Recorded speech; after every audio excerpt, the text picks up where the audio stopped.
Saatnya Anda dengar dan bicara di Pro 1 RRI Merauke, kanal informasi dan inspirasi.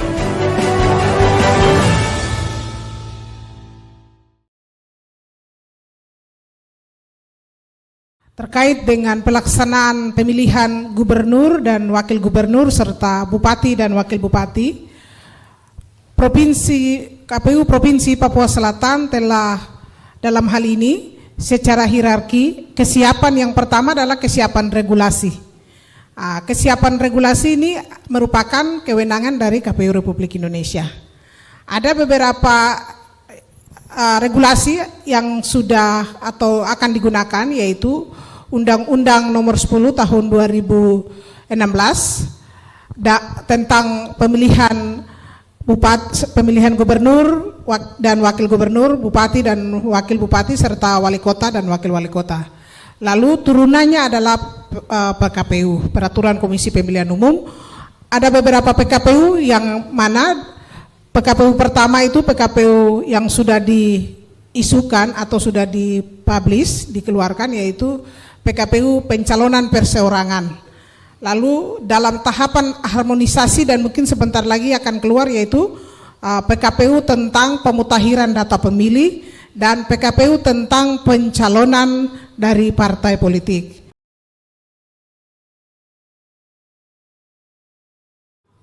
Undang-Undang Nomor 10 Tahun 2016 ini merupakan undang-undang yang salah satu undang-undang yang dipakai sebagai dasar untuk pelaksanaan pemilihan gubernur, wakil gubernur, bupati dan wakil bupati.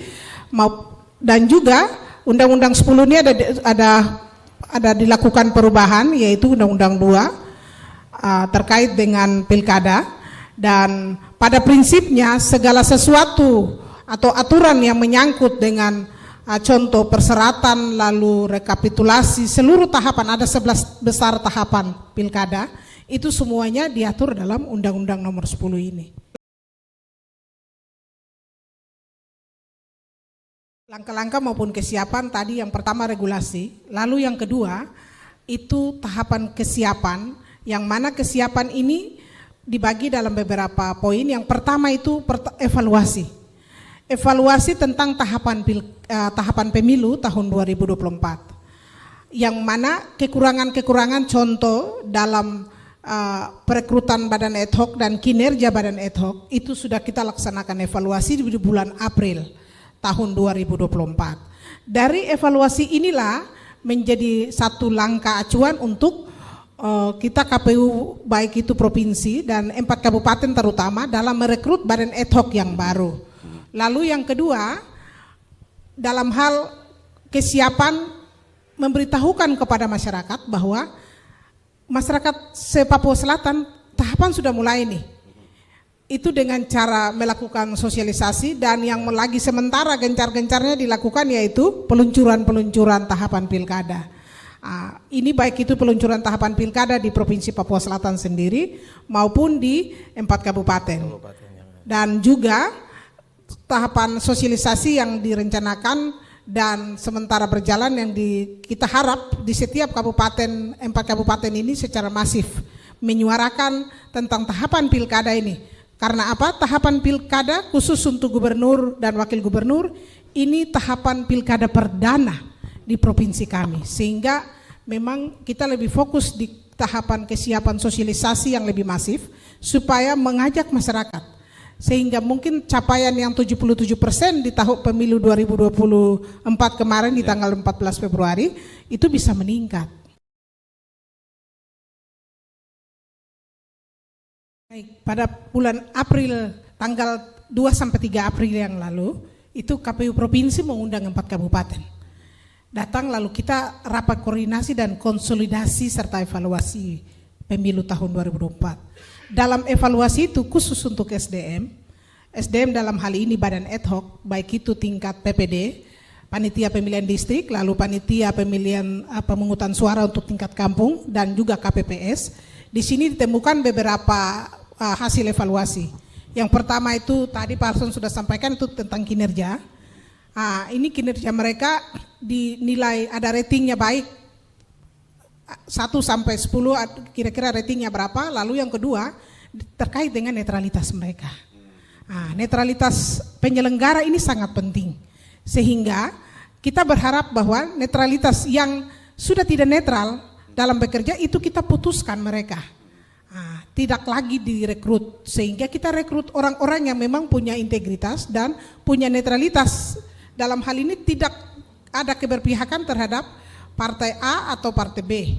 Supaya dari hal ini setelah evaluasi, kita pada tahapan perekrutan badan ad hoc sudah dilaksanakan, khusus untuk PPD. PPD sudah selesai dan sudah dilantik dan sudah melaksanakan tahapannya sementara berproses. Lalu tahapan perekrutan PPS itu sudah juga, PPS atau panitia pemungutan suara untuk tingkat kampung sudah pelantikan dan mereka sudah sementara laksanakan tahapan, yaitu PPS dalam tahapan pembentukan Pantarli atau panitia PPDP atau panitia pemutakhiran data pemilih yang sementara berproses hingga nanti pada tanggal 23 Juni ini. Iya. Persiapan penyusunan daftar pemilih yang akan dilaksanakan mulai dari tanggal dengan dimulainya pencocokan dan penelitian. Kita KPU Provinsi Papua Selatan sudah menerima DP4, daftar penduduk potensial pemilih-pemilu dari Kementerian Dalam Negeri. Secara hierarki, Kementerian Dalam Negeri sudah menyerahkan ke KPU RI dan secara hierarki sudah diberikan ke KPU Provinsi dan Kabupaten. Ini untuk apa? Untuk Kabupaten Merauke atau untuk seluruh? Seluruh. Oh, seluruh ya? Papua Selatan maksudnya? Untuk seluruh Papua Selatan dan seluruh Indonesia. Setelah DP4 ini kami terima, lalu kita KPU secara internal sinkronkan dengan DPT terakhir pada pemilu terakhir, yaitu pemilu 14 Februari 2024. Lalu setelah data itu diterima, nanti data sinkronisasi itulah yang akan diberikan kepada petugas Pantarli tadi, PPDP, untuk melakukan coklit atau pencocokan dan penelitian data dari rumah ke rumah. Jadi ini modelnya model sensus ya. Sehingga lewat momen ini kami juga menghimbau kepada masyarakat bahwa pada tanggal 24 Juni sampai dengan 25 Juli itu tahapan pencocokan dan penelitian, yang mana petugas Pantarli kami akan datang dari rumah ke rumah, sehingga dihimbau kepada Bapak Ibu seluruh warga masyarakat Setanah Papua Selatan untuk menyiapkan seluruh dokumen administrasi kependudukan. Yang perlu disiapkan masyarakat yaitu KK, kartu keluarga, dan KTP. Sehingga masyarakat, petugas Pantarli kami akan mencocokkan data. Jika ada data keluarga, contoh suami, istri, bapak, mama, dan anak-anak. Lalu anak-anak itu ada yang sudah usia memilih belum?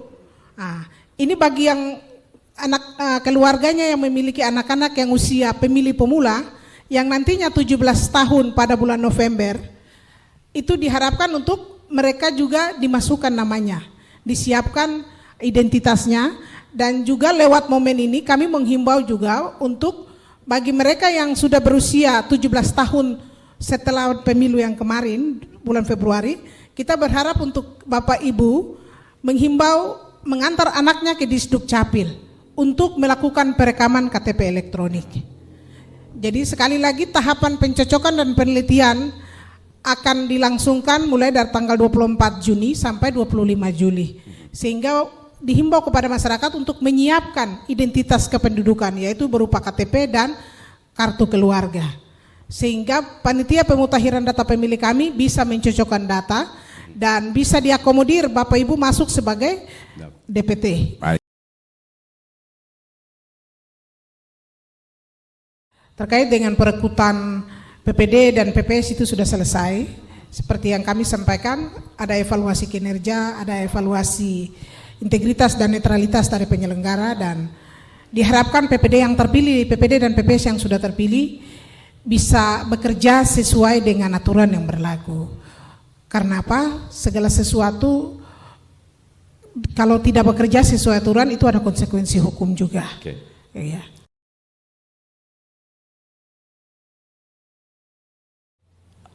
tahapan pilkada yang diharapkan berjalan seperti yang sudah terjadi di pemilu tahun 2024, bahwa tahapan berjalan dengan baik, aman. Ini kembali kepada semua orang yang berkepentingan. Yang pertama itu sebagai penyelenggara lebih dulu. Penyelenggara di sini ada dua di provinsi dan kabupaten, itu yaitu KPU dan Bawaslu. KPU dan Bawaslu ini diharapkan untuk kami semua wajib mengedepankan atau menggunakan Alkitab kami, yaitu undang-undang dan aturan turunannya PKPU. Kita tetap berpegang pada aturan dan bekerja sesuai dengan tupoksi kami.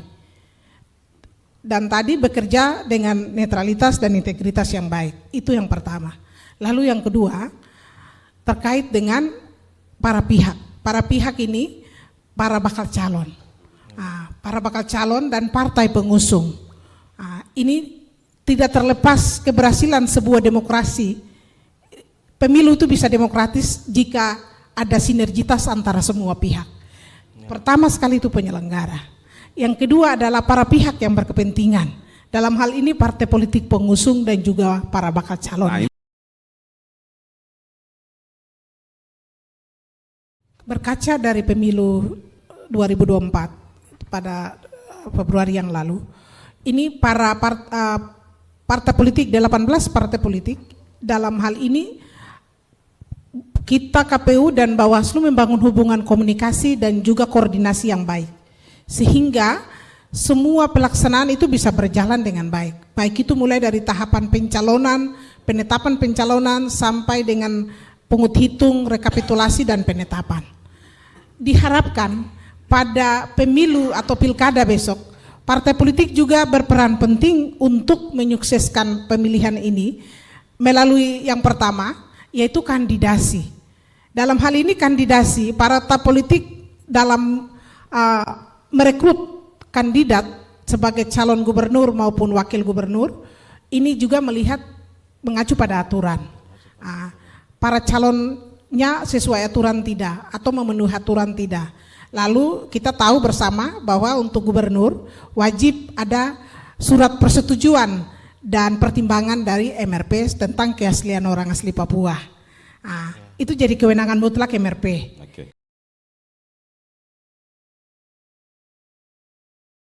Ini kembali lagi Pak Marcelino dan para pendengar di Republik Indonesia di Tanah Papua Selatan terkait dengan pencocokan dan penelitian serta penempatan DPT dalam TPS ini mengacu pada aturan de jure.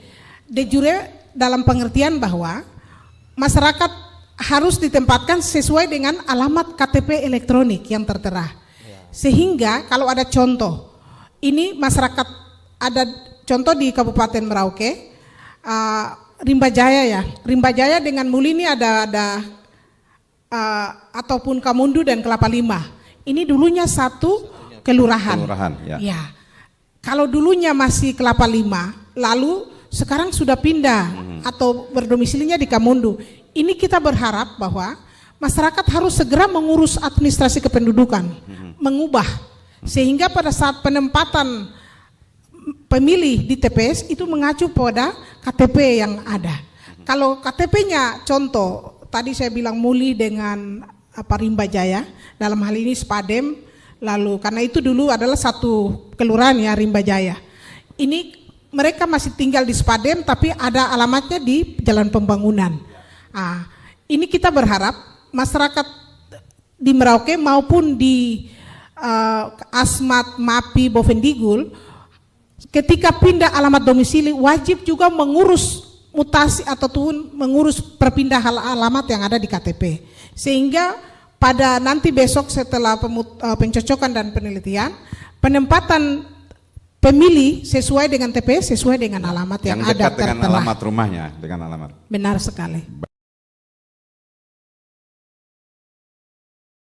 Pilkada adalah tanggung jawab bersama, baik itu penyelenggara, pemerintah daerah, partai politik dan masyarakat sebagai pemilih.